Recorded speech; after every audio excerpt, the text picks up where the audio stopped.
So next we're going to take a look at the Cleartouch software called Snowflake. So you'll see the Snowflake icon is going to be on your desktop, and it's a white icon with a blue little snowflake on there. If for some reason you do not have the Snowflake application on your computer, then please put in a work order for your campus technician to put that on for you, or you could call the technician help desk at 326-1111 and they can help you get that installed. I have already opened up my Snowflake, so I'm going to just pop back in the quick way, which we'll talk about here in a minute too. And now that I'm in Snowflake, I want to show you some of the spindles. And so think of the spindles in Snowflake of your applications, kind of like apps on an iPad or apps on a phone. So on your first spindle, you're going to see the Tools area. So the Tools area is going to have our greatest feature in Snowflake, which is called Canvas. So of course, I wish that it was called something different because I don't want you to get it confused with where you put your content and your curriculum for your students in Canvas. So think of this as Snowflake Canvas. So Snowflake Canvas is going to be a very cool whiteboard tool that is offered for you. So with Snowflake Canvas, you have a variety of tools down here at the bottom of your screen and also on the right side of your screen. So we're going to do a quick tool overview so that you can see what these tools are all about. So first, you have your basic writing pen. And so I'm just going to write hello so you can see what that looks like. The second tool you have right here is a brush. And so it just has a little bit of stylistic endings when you write. So you can see just a faint little difference there between the brush and the pen. The third tool that you have up here is a shape recognition tool. So it allows you to draw perfect circles, squares, rectangles, and triangles. So let's see how my circle drawing is today. So if I draw a circle that's not quite perfect, it's going to clean that up for me, and then it will fill it in with the color of my choosing. So again, you're limited to circles, squares, rectangles, and triangles on that shape recognition tool. Your fourth tool is an awesome little laser pointer. So I'm going to switch that to blue, and let's say I need to draw my class's attention to the circle that I drew. So I can circle my circle, and it's going to flash for about 5 seconds, and then it's going to disappear. So a great way to draw attention. You could draw arrows, you could write words, anything that you want to flash and then disappear after 5 seconds. You'll use that laser pointer for. Your last tool up here at the top is actually called your highlighter. And so your highlighter is going to be transparent. So I'm going to go ahead and adjust the size of my highlighter or the thickness by using this little slide bar here. And I'm going to do yellow. And so I'm going to highlight my word hello. And so then you can see that transparent highlighter up there for you as well. So you do have another wide variety of colors. If you toggle through those colors, you're going to see some great options.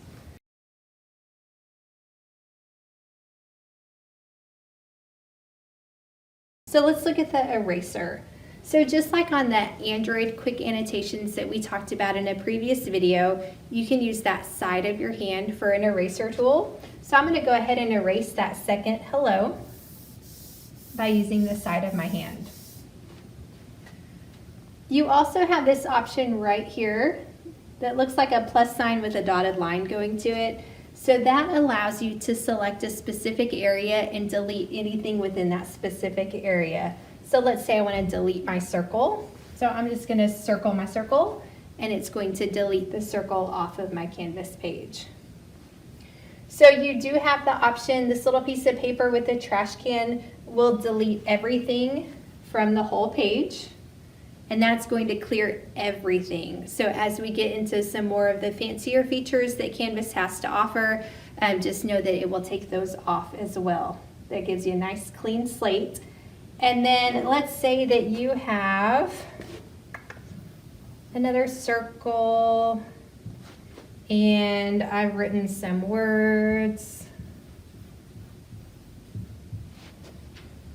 then if you go to this last eraser tool, which looks like the brush stroke, then that's only going to delete those annotations made with those pen tools.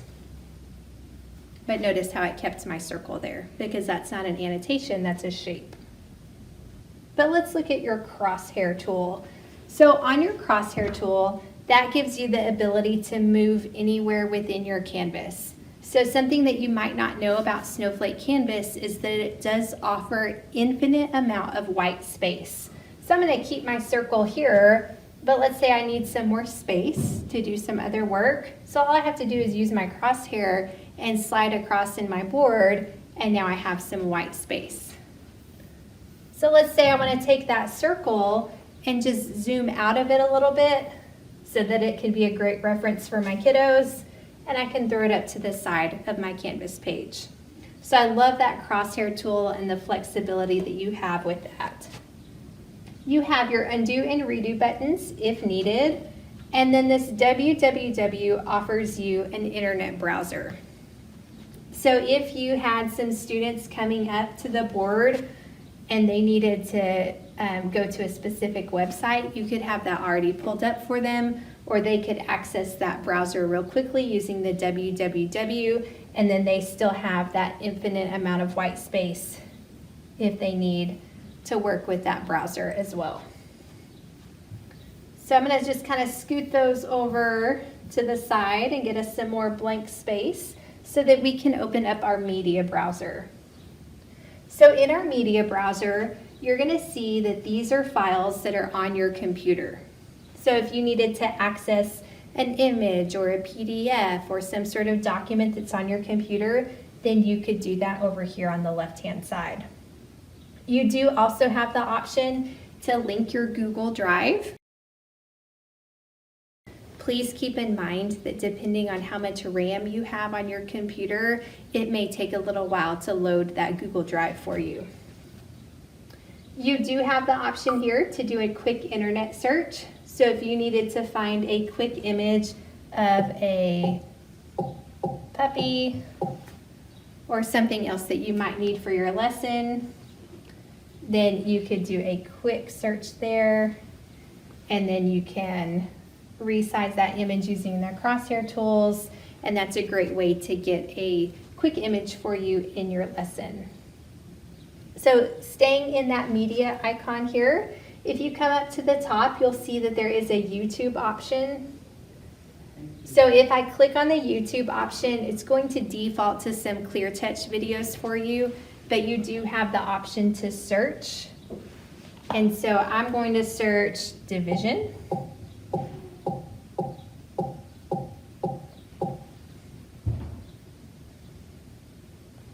And I can throw in a YouTube video.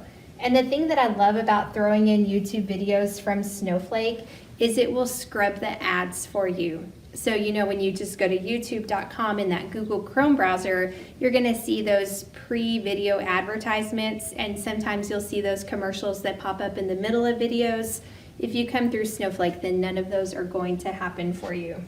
So you can resize your YouTube video, you can move it around your page, and then check out how it appears with no Get on over to numberrock.com. Some very not. So with things like your YouTube videos, the browser that I showed you, and the image that I have up here, you're going to see some other options. So you have the option to duplicate by clicking on the two little people. That gives you a duplicated image, a duplicated YouTube video, or a duplicated browser. You have the option to make this video full screen if you needed it to be. You can lock these so that kids cannot move them around. They can still move the white space on their whiteboard, but they can't move that image or those videos around. The next tool that you have over here, you'll notice that there's 3 lines with an arrow pointing up. So what happens in that situation is it's going to be a layering effect. So if I took an annotation pin and I wanted to write on top of that video, then if I click that button, it's going to put that annotation tools underneath that video. So then when I move the video,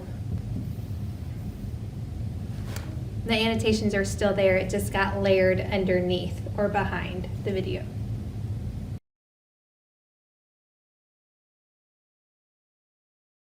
Then you can straighten it out by clicking the box with the horizontal line that goes across it.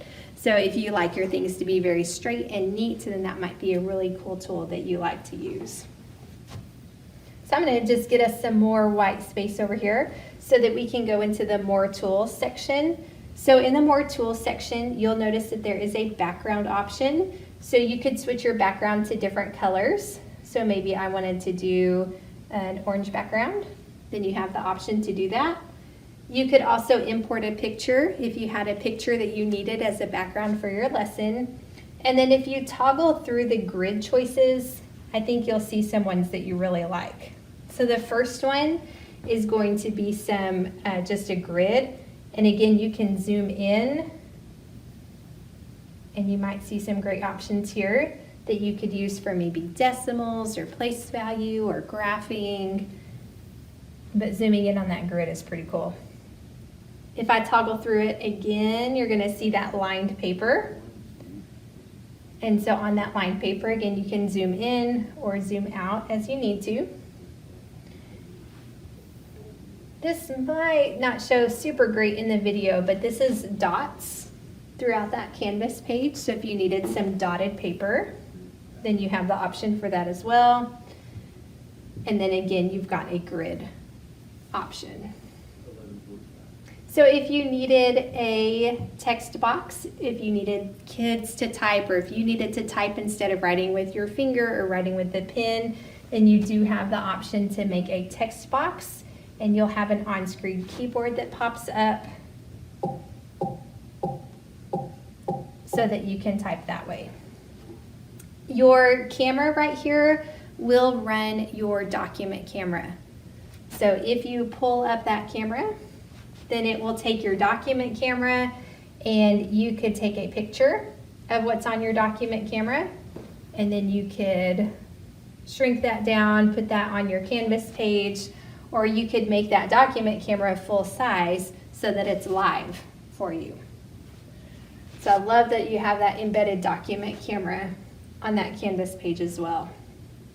You've got your stamps feature, and the stamps are going to function just like regular stamps would do in the classroom. So once you stamp it on there, it's stuck.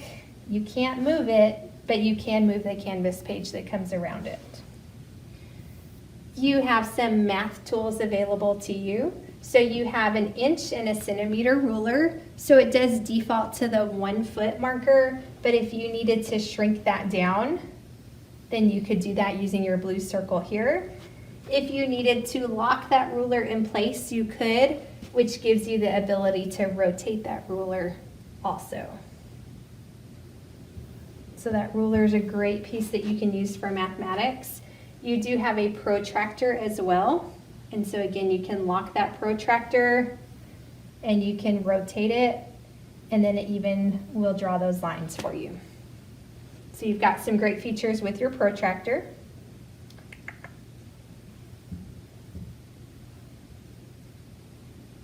In your math tools, you also have a compass. You have a square. And then for our middle school teachers, you have this great graph feature where you have your x-axis and your y-axis. So I'm going to kind of shift some of that off so that we have some more white space. Turn some of those back off. You have a calculator if you need a calculator. And then you have an equation editor, which I know might look really crazy for some of our elementary teachers, but for our elementary teachers, this is going to be great if you need to make a quick division number sentence, because it's going to put that division symbol in there for you.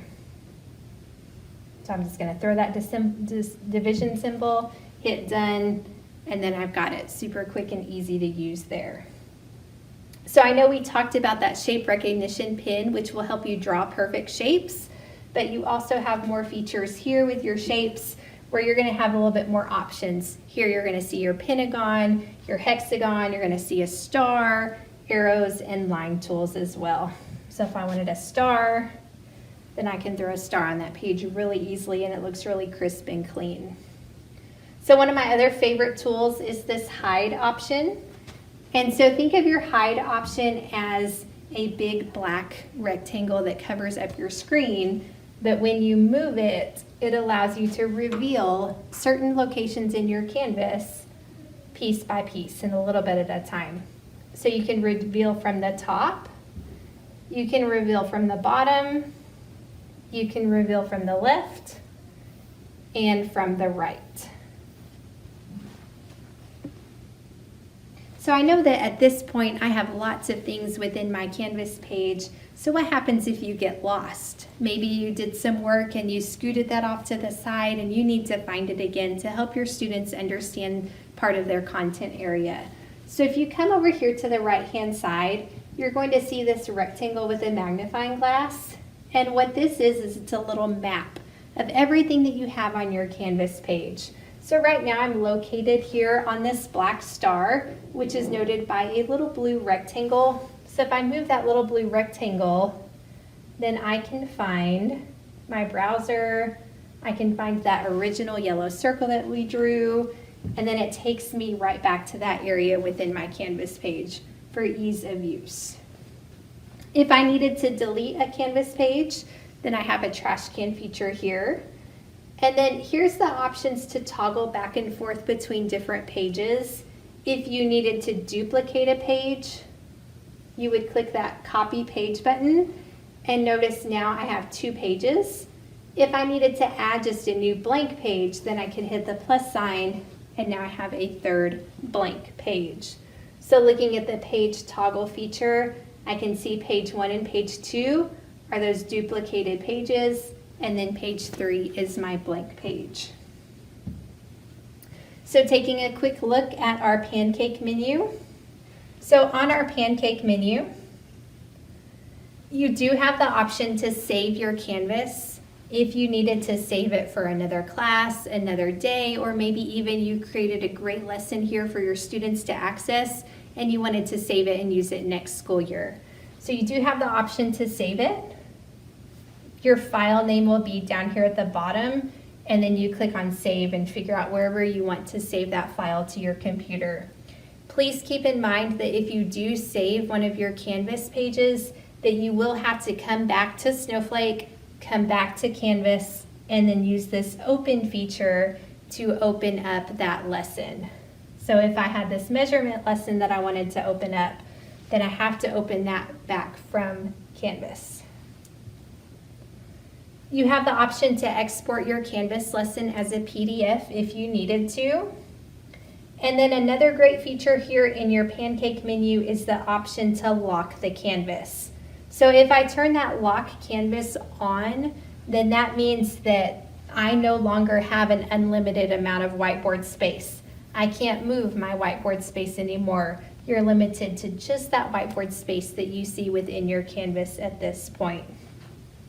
So I know that Canvas is a great tool that you're going to love to use in your classroom for an interactive whiteboard space, for creating lessons, or for having students come up to the board and complete those lessons. If you have any questions about the Canvas tools available to you, please reach out to your campus digital learning specialist and we'll guide you along your path.